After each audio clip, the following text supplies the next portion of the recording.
Alhamdulillahirabbil alamin wassalatu wassalamu ala Rasulillah wa ala alihi wa sahbihi ajma'in. Alhamdulillah, bersyukur kepada Allah Subhanahu wa taala, berjumpa lagi kita pada pagi ini dalam sesi tadabbur Al-Quran secara ringkas setiap muka surat.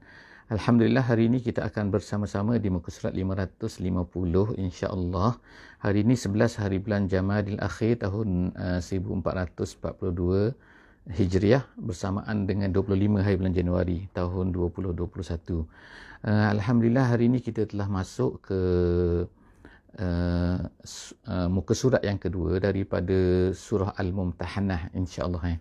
Jadi sebagaimana kita telah sebutkan sebelum daripada ni, surah Mumtahanah ni adalah ertinya ialah perempuan-perempuan yang diuji. Jadi pada hari ini insya-Allah pada muka surat 550 pada hari ini kita akan dapat melihatlah ayat yang menceritakan apakah yang dimaksudkan dengan perempuan-perempuan yang diuji. Kita insya-Allah akan tetap tidak lari insya-Allah daripada tema keseluruhan daripada juzuk yang ke-28 ini, iaitu temanya adalah Al-Intima'.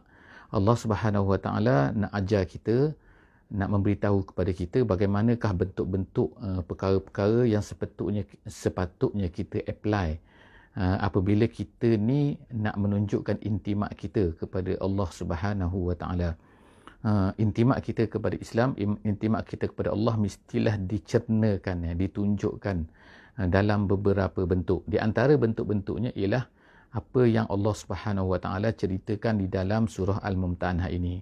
Mumtahanah ini ialah menceritakan, surah ini menceritakan tentang keperluan kita ni untuk memberikan walak kita hanya kepada Allah Subhanahu Wa Taala dan memisahkan walak. Memisahkan tu dalam bahasa Arabnya dipanggil al-bara', sebagaimana yang diajar oleh Allah Subhanahu Wa Taala di sini di dalam surah ini, iaitu Nabi Ibrahim alaihissalam telah membarakkan dirinya. Membarakkan artinya ialah memisahkan dirinya, iaitu tidak lagi memberi walak kepada orang-orang kafir. Jadi dalam ayat pada hari ini kita akan lihat bahawa salah satu daripada bentuk al-walak yang besar ni ialah ikatan perkahwinan. Jadi apabila seseorang itu berkahwin dengan seseorang, sebenarnya dia telah memberikan walaknya kepada orang tersebut. Jadi kalau orang perempuan tu berkahwin dengan seorang lelaki, jadi sebenarnya dia telah memberikan walaknya kepada lelaki tersebut. Jadi oleh kerana itulah maka Allah Subhanahu Wa Taala telah menceritakan kepada kita tentang perkara ni dan menyatakan hukum-hukumnya. Bagaimanakah sepatutnya seorang yang beriman itu bersikap terhadap suaminya jika suaminya adalah seorang yang kafir, ataupun terbalik, iaitu jika sekiranya suami itu adalah Muslim dan isterinya adalah kafir, jadi bagaimanakah sepatutnya tindakan yang sepatutnya dibuat. Jadi insya-Allah kita bersama-sama dalam surah ini, insya-Allah dalam muka surat ini, muka surat 550 minta maaf pada hari ini. A'udzubillahi minasyaitonirrajim. Bismillahirrahmanirrahim. Laqad kana lakum fihim uswatun hasanah liman kana yarjullaha wal yawmal akhir wa man yatawalla fa innallaha huwal ghaniyyul hamid. Sadaqallahul azim. Ayat ini ayat yang ke-6 hari ini kita baca ayat yang ke-6 sehingga ayat yang ke-11 daripada surah Mumtahanah ni. Ayat yang ke-6 ni Allah Subhanahu Wa Taala menyebutkan tentang iaitu pelaksanaan yang dibuat oleh Nabi Ibrahim dan juga orang-orang yang terdahulu daripada kita, daripada umat Nabi Muhammad sallallahu alaihi wasallam ni, iaitu sepatutnya pada apa yang dilakukan oleh Nabi Ibrahim dan juga umat-umat terdahulu yang mengikut jalan mereka, iaitu yang memberikan walak hanya kepada Allah Subhanahu Wa Taala, itu merupakan contoh yang baik. Jadi ertinya di sini ialah kita boleh mengambil, bukan boleh, sepatutnya mengambil contoh-contoh yang banyak yang disebutkan oleh Allah Subhanahu Wa Taala di dalam Al-Quran. Jadi kita tengok bahawa Allah Subhanahu Wa Taala menyebutkan tentang kisah Nabi Ibrahim, kisah Nabi Musa, kisah Nabi macam-macam Allah sebut kisah Nabi Daud, kisah Nabi Sulaiman, kisah Nabi Isa, kisah Nabi macam-macam ada 25 orang rasul di hadapan kita ni daripada Al-Quran. Jadi 25 orang ini termasuk Nabi Muhammad lah sallallahu alaihi wasallam, 24 orang sebelum daripada itu. Semua tu sepatutnya menjadi contoh kepada orang-orang yang beriman. Contoh dalam apa? Contoh yang Allah Ta'ala sebutkan kalau pada Nabi Ibrahim tu ialah contoh al-wala'. Bagaimanakah wala' kita sepatutnya diberikan kepada Allah Ta'ala sahaja, dan kita mesti melepaskan daripada wala'-wala' lain. Ketaatan-ketaatan, mawaddah-mawaddah lain kepada orang-orang yang tidak beriman. Jadi Allah Ta'ala kata, laqad kana lakum, sesungguhnya kana lakum fihim, lakum pada mereka, untuk kamu pada mereka, lakum untuk kamu, fihim pada mereka. Pada mereka itu ada yang kata Nabi Ibrahim, ada yang kata ialah semua-semua yang sebelum daripada kita, termasuklah Nabi Ibrahim. Uswatun hasanah, mempunyai uswah yang baik. Dari segi apa? Dari sudut tadi, dari sudut al-wala' tadi, liman kana yarjullaha wal yawmal akhir. Jadi Allah Ta'ala sebut sini, kalau kamu ni beriman, bagi orang yang beriman kepada Allah, beriman kepada hari akhirat, maka pada mereka itu adalah contoh yang baik. Jadi kita nak tengok contoh mana lagi? Jangan tengok contoh lah. Pada hari ini kan, kalau kita kata contoh apa? Contoh idola sini kan, artis sana, selebriti sini. Jadi semua tu adalah merupakan bukan contoh kita. Contoh kita ialah pada Nabi Muhammad SAW, sebagaimana dalam ayat Al-Quran, pada Rasulullah itu uswatun hasanah, dan juga kepada orang-orang yang sebelum, orang-orang yang beriman sebelum daripada Nabi Muhammad sallallahu alaihi wasallam. Asallah, dalam ayat yang ketujuh, asallah, Allah Ta'ala kata asa ni artinya lah moga-moga. Tetapi apabila ulama tafsir kata apabila ianya datang daripada Allah Subhanahu Wa Ta'ala, bila Allah Ta'ala yang menyebut moga-moga, asa tu, dia asa la'alla, kalau ikut terjemahan kita maknanya moga-moga lah. Itu adalah cara, sebagaimana ahli tafsir kata, adalah cara yang digunakan oleh orang al-muluk dulu, sejak daripada dulu lagi. Raja-raja terdahulu, pemerintah-pemerintah terdahulu, kalau ada datang orang minta sesuatu pada mereka ni, mereka akan kata macam itulah, asa ni macam kata harapnya kita akan beri, macam itulah dia katakan. Kita kata macam kalau pada hari ni macam orang politik lah kan, harap macam tu kan. Tapi apabila disebutkan dia ni adalah datang daripada Allah, maka dia adalah berbeza. Kalau datang daripada Allah, artinya ianya adalah pasti akan berlaku. Bukannya tak pasti, bukannya kalau macam kata janji-janji politik ke, janji biasa ke, tak, janji manusia. Tapi ini adalah Allah Subhanahu Wa Ta'ala. Ayat ini, ayat yang ketujuh ni kan, sebenarnya adalah dia berkaitan dengan perasaan sebenarnya. Perasaan dalam hati setengah-setengah daripada para sahabat. Setengah daripada mereka ni merasa sangat macam apa ni, sedih kan. Sebab apa kan? Sebab setengah daripada orang-orang yang saudara-saudara mereka sendiri sebenarnya adalah kafir. Jadi bila Allah Subhanahu Wa Taala tegaskan dalam ayat tak boleh memberi mawaddah ni, jadi mereka pun adalah juga terasakan berpisah dah kita dengan saudara-saudara kita lah, Allah Ta'ala tak benarkan. Mereka patuh, tapi bukan tidak patuh, bukan mereka tak taat kepada Allah kan, tetapi biasalah kan, kemanusiaan. Jadi Allah Ta'ala tahu perasaan hati manusia kan. Jadi sebab itulah dikatakan sebab nuzul kepada ayat ini, ayat yang ketujuh daripada surah Mumtahanah ni. Jadi Allah Ta'ala kata asallah ayyaja'ala bainakum wa bainal lazina adaitum minhum mawaddah. Moga-moga Allah Ta'ala akan jadikanlah nanti hubungan kamu dengan orang-orang yang dimusuhi tu, yang sepatutnya kamu musuhi. Sebab arahan Allah Ta'ala macam tu kan, maka kena musuhilah. Kena musuhi, bukan musuh tu maknanya mencela, tidak, tetapi maknanya musuh itu perasaan tidak boleh lagi kasih sayang kepada orang-orang yang dah kafir, walaupun mereka ni saudara kamu sendiri, walaupun kaum kerabat kamu sendiri. Jadi perasaan tu, jadi Allah Ta'ala tahu. Jadi Allah Ta'ala tu, Allah pun sebutlah kan, moga-moga Allah Ta'ala nanti akan jadikan mereka ni, kamu ni akan ada mawaddah dengan mereka. Bagaimana pula nak jadi mawaddah sedangkan mereka kafir? Tak, iaitu Allah Ta'ala tukarkan mereka ni menjadi orang yang beriman. Maknanya moga-moga nanti tak lama lagi mereka ni akan jadi beriman. Memang macam tu kan. Ramai di kalangan kita kata para sahabat lah yang memang macam tu, iaitu apa? Contohnya ialah isteri Abu Bakar kan, isteri Abu Bakar As-Siddiq kan, iaitu siapa? Emak kepada Asma, emak kepada Aisyah. Nama dia Qatilah, nama dia.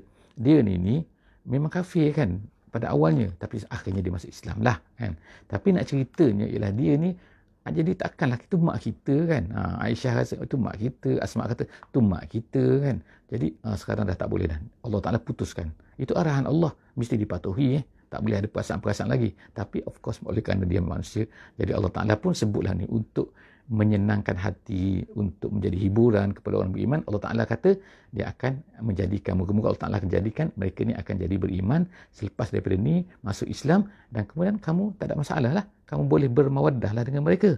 Wallahu qadir. Allah Ta'ala kata Allah ni mampu nak buat macam mana, nak ubah hati manusia, mudah je. Kemudian wallahu ghafurur rahim, dan Allah Ta'ala tu maha ghafur, kesalahan-kesalahan dulu dia boleh ampunkan, dan kemudian dia rahim, dia menyayangi manusia sebenarnya kan. Jadi tahu apa yang ada dalam hati manusia. Kemudian ayat yang ke-8. Ayat yang ke-8, la yanhaakumullah 'anil ladzina lam yuqatilukum fid din wa lam yukhrijukum min diyarikum an tabarruhum wa tuqsitu ilaihim innallaha yuhibbul muqsitin. Ayat ini sekarang ni maknanya kita tengok kan, yang pertama ni penegasan Allah dalam mula-mula tadi, iaitu mula-mula surah Mumtahanah ni kan, tegas, maknanya kena putuskan, tak ada hubungan kasih sayang, tak boleh. Tapi jangan salah faham. Sini kan tiba-tiba datanglah kaedah nombor yang ke-8 ni. Apa kaedah yang ke-8 ini? Ayat nombor 8 ni, iaitu kamu dari sudut mawaddah yang tak boleh. Tetapi adakah bermakna tidak boleh berbuat baik kepada mereka? Buat baik ni adalah muamalat. Kita sebut sebelum daripada ni kan, bahawa ada perbezaan di antara kasih sayang di dalam hati dengan kita ni berbuat baik secara luarannya kepada orang-orang yang kafir, orang-orang yang tidak beriman. Jadi Allah Ta'ala pun turunlah ayat ni kan, setelah daripada kita orang beriman ni jelas yang dulu kan. Jadi nak pastikan dulu kan, jangan makna dalam hati tu dia bukan boleh berbuat baik, tak ada masalah buat baik. Tetapi dalam hati tak boleh ada perasaan sayang, tak, dia terbalik. Allah Ta'ala jelaskan dulu kan, tegaskan dulu kan, bahawa dalam hati tak boleh ada perasaan yakin, perasaan memberi wala kepada orang kafir, perasaan macam ni kan, walaupun mereka ni saudara mereka kamu sendiri. Tetapi, kan ayat ni tetapi kan, Allah Ta'ala tidaklah melarang kamu untuk berbuat baik. Antabarruhum Allah Ta'ala katakan, iaitu kamu berbuat baik. Tabarru tu berbuat baik, hum kepada mereka, wa tuqsitu ilaihim, dan berbuat adil. Maknanya satu buat baik tak ada masalah, yang kedua mesti adil kepada mereka walaupun mereka ni kafir. Jadi dua perkara ni Allah Ta'ala beri apa? Tidak mengapa terhadap siapa? Iaitu terhadap orang-orang yang lam yuqatilukum. Syarat dia ialah mereka ni tidak memerangi kamu. Kalau orang kafir tapi memerangi kamu itu cerita lain. Sekarang ni orang kafir ada ramai yang tidak memerangi kamu. Kemudian tu yang kedua, apa dia Allah Ta'ala kata? Memerangi kamu tu Allah Ta'ala tegaskan fiddin. Bukan memerangi kamu kerana masalah lain. Kerana kamu ni ada, katakan contohnya kan, orang-orang yang beriman ni curi lembu, katakan, curi barang-barang orang kafir, kemudian dia diperangi, kemudian dia kata orang kafir telah memerangi aku. Itu bukan memerangi kerana agama kan. Yang dia nak sebut sini lah memerangi kerana agama. Itu yang termasuk di sini. Jadi Allah Ta'ala kata tidak mengapa kalau orang kafir yang tidak memerangi kamu. Kerana apa? Kerana agama kamu. Memerangi kerana agama. Yang salah tu. Tidak memerangi kamu kerana agama kamu. Kemudian yang kedua, walam yukhrijukum min diyarikum. Dan dia tidak mengeluarkan kamu daripada negeri kamu. Maknanya menghalau kamu lah. Sebagaimana apa yang berlaku di Mekah kan. Di Mekah tu, mereka tu menghalau Nabi, menghalau Muhammad, menghalau orang-orang yang beriman. Semua tu kan. Jadi, itulah benda satu salah tu. Dahlah kafir. Bukan kafir saja tu, tapi kafir yang juga menghalau kamu daripada negeri kamu. Orang yang macam tu, orang yang tidak buat macam tu, mereka kafir tetapi tidak mengeluarkan dan tidak memerangi kamu. Jadi Allah Ta'ala kata, antabarruhum wa tuqsitu ilaihim innallaha yuhibbul muqsitin. Allah suka kepada orang yang adil. Jadi maknanya dalam hukuman, memutuskan hukuman, walaupun mereka ni kafir tu dia punya pegangan dia. Tapi dia tidak memerangi kita, maka kita mesti berbuat baik kepada mereka. Kita mestilah memberi keadilan kepada mereka. Ayat yang ke-9. Jadi ayat itu tadi, yang kita baca tadi kan, itu ialah Kemudian Allah Ta'ala sebut lagi, innama yanhakum. Jadi ayat tadi tu, ayat yang ke-8 yang kita sebut tadi tu, adalah itu yang saya kata tu berkaitan dengan mak kepada Asma tu. Mak kepada Asma ni, dia telah datang dan memberi hadiah kepada Asma. Ni sebelum Islam dia, nama dia Qatilah tadi kan. Jadi Qatilah binti Abdul Uzza nama dia. Dia telah bawa hadiah kepada Asma. Jadi Asma ni takut nak terima hadiah daripada ni. Itu bagus kan para sahabat ni kan. Maknanya mereka apa-apa, mereka sangat-sangat sensitif kan. Sebab Allah Ta'ala kata dah kan, jangan beri mawaddah kepada orang kafir walaupun saudara kamu sendiri. Ini mak kamu sendiri kan. Mak datang kepada Asma. Asma, sorry, tak dapat terima. Tunggu dulu. Jadi dia telah beritahu kepada Aisyah, tolong tanya baginda Nabi sallallahu alaihi wasallam. Jadi akhirnya turunlah ayat ini. Jadi tu ayat ini menandakan apa? Tak mengapa. Sebab apa? Qatilah tu, mak kepada Asma tu, mak kepada Aisyah tu adalah merupakan orang yang tidak memerangi. Bukan dia tu adalah orang-orang yang dia tu mengeluarkan kamu daripada negeri Mekah tu. Jadi kemudian Allah Ta'ala tegaskan selepas daripada itu lagi. Ini ayat yang ke-9 insya-Allah kita ni. Ayat ke-9.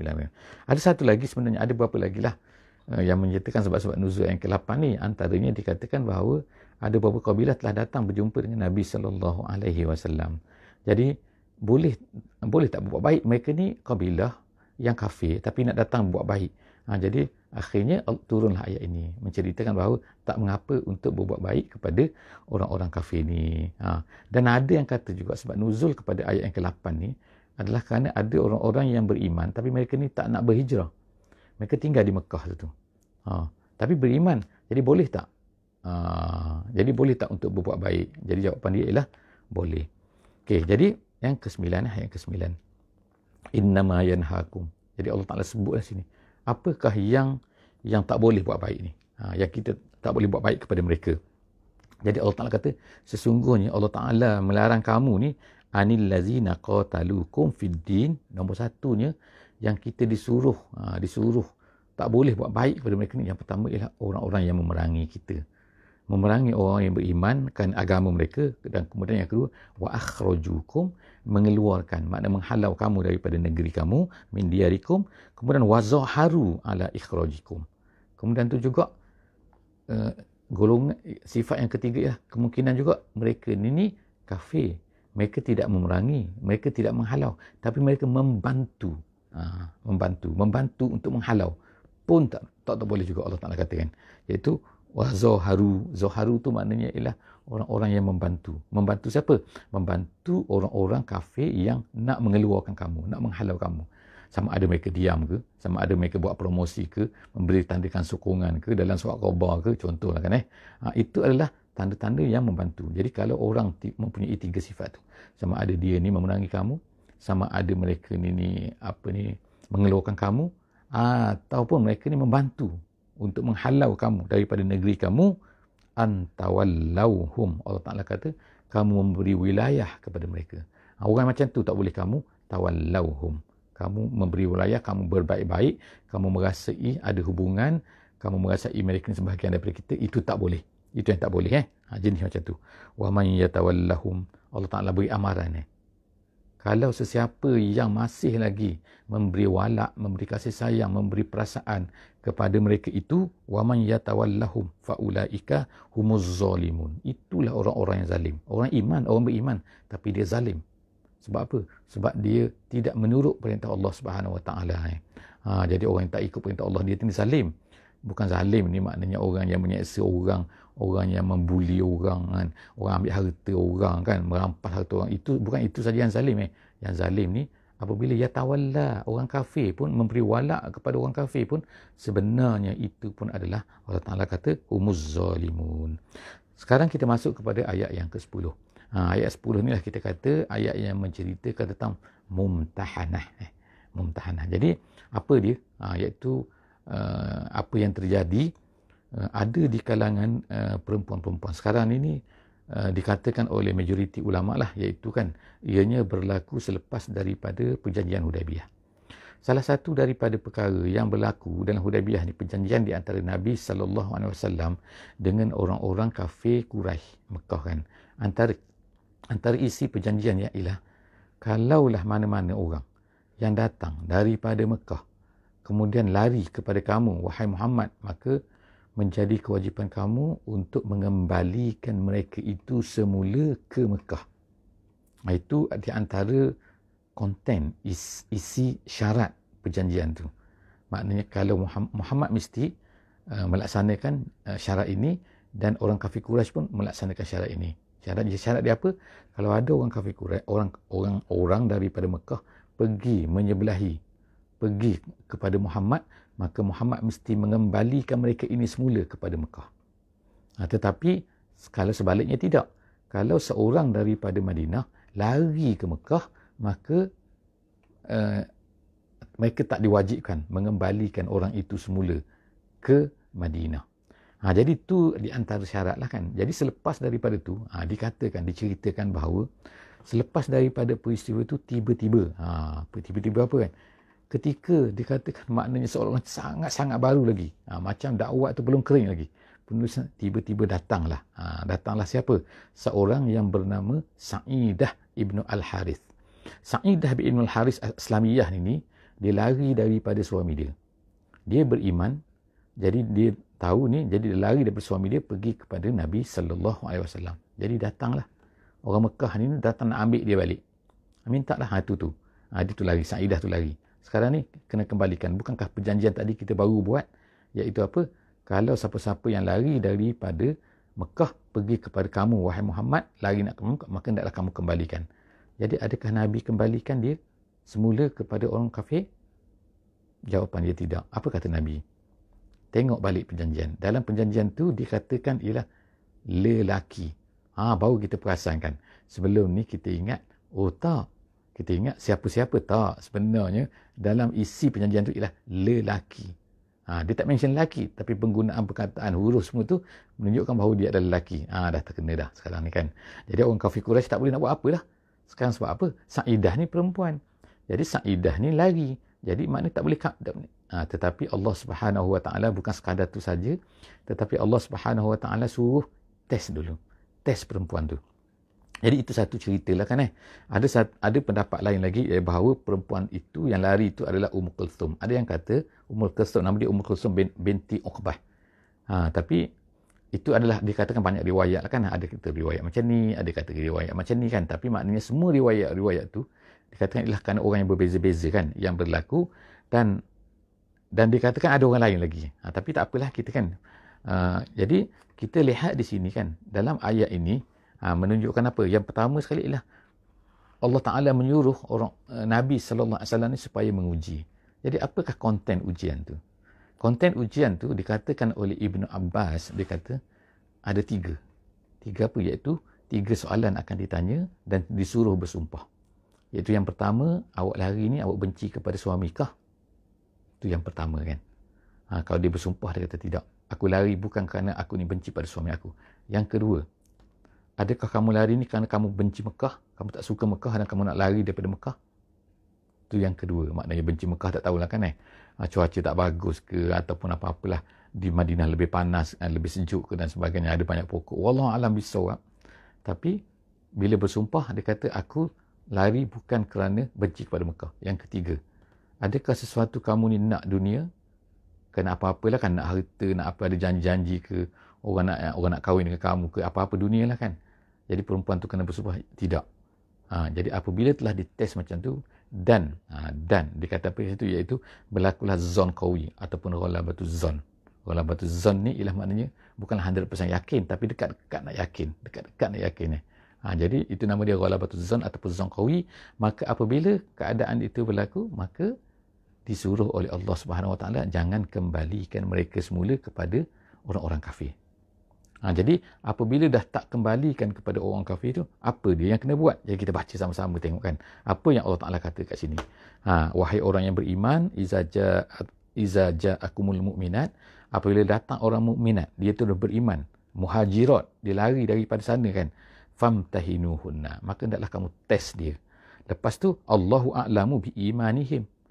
Tapi Allah Ta'ala sini dia kata sini adalah jumlah ataupun ayat sini ayat yang nak beritahu selepas daripada test tu kamu akan hanya mengikut zahir kamu kan. Maknanya kita tengoklah dari segi zahir dia kata-kata macam ni, dia bersumpah macam ni, so kita kena ikut je lah.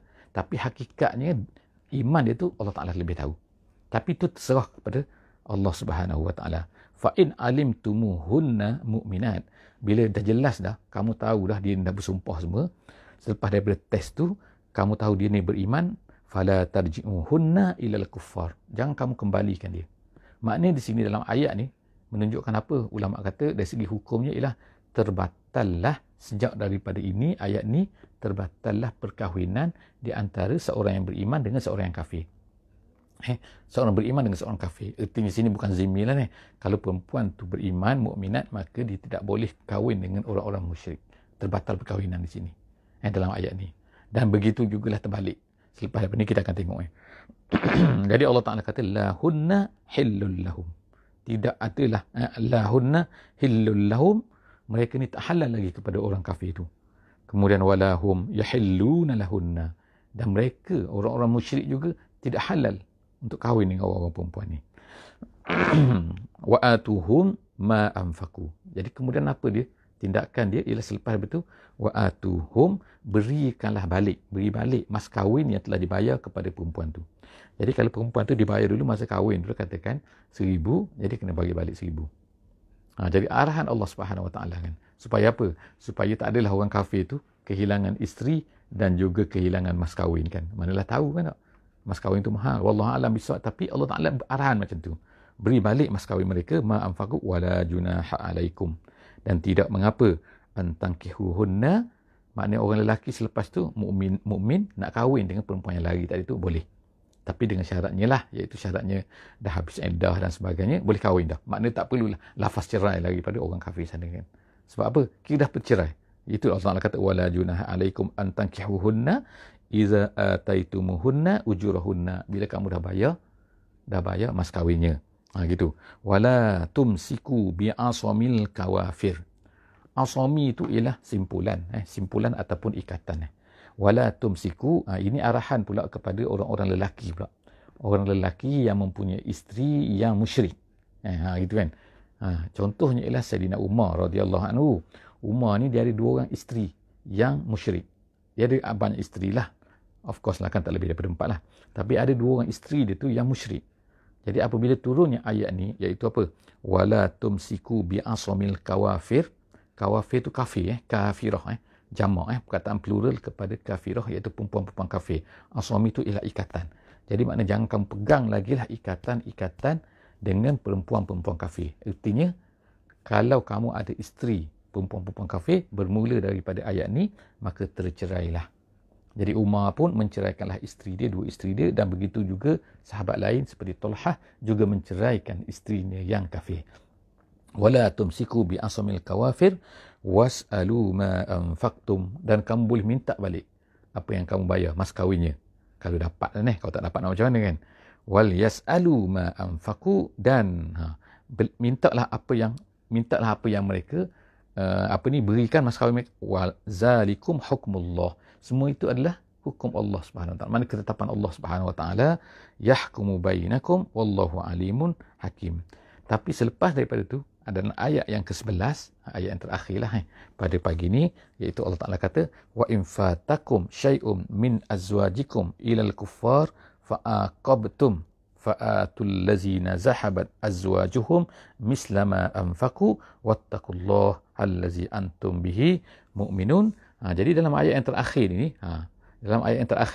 ialah dia maksud dia ialah gini, iaitu dan sekiranya kamu tidak dapat menerima balik, maknanya dia tak dapat bayar balik sesuatu daripada mas kahwin isteri kamu yang telah kamu ceraikan tadi tu, yang telah murtad tadi ataupun yang tak nak beriman tadi dan sebagainya, yang melarikan diri kepada orang-orang kafir, kemudian kamu menyerang pula puak kafir itu serta mendapat harta rampasan perang, maka berilah kepada orang Islam yang lari isterinya itu ganti mas kahwinnya. Jadi artinya di sini adalah cerita ni kan. Jadi fa'atul lazi zahabat azwajuhum mislama anfaqu, maknanya kalaulah orang kafir tadi tu kalah dalam peperangan, maknanya orang suami tadi itu berhak untuk mendapat. Ini kalau peperangan berlaku kan. Jadi wattaqullah. Jadi takutlah kamu kepada Allah.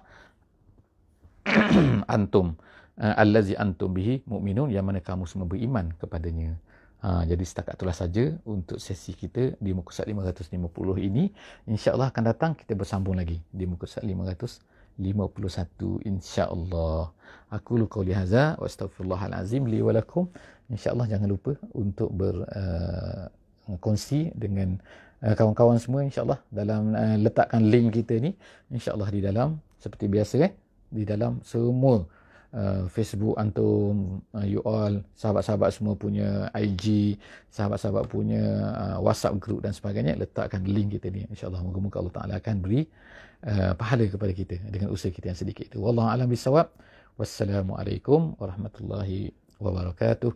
Bismillahirrahmanirrahim. Wal 'asri innal insana lafi khusr illa allazina amanu wa 'amilus solihat wa tawasaw bil haqqi wa tawasaw bis sabr.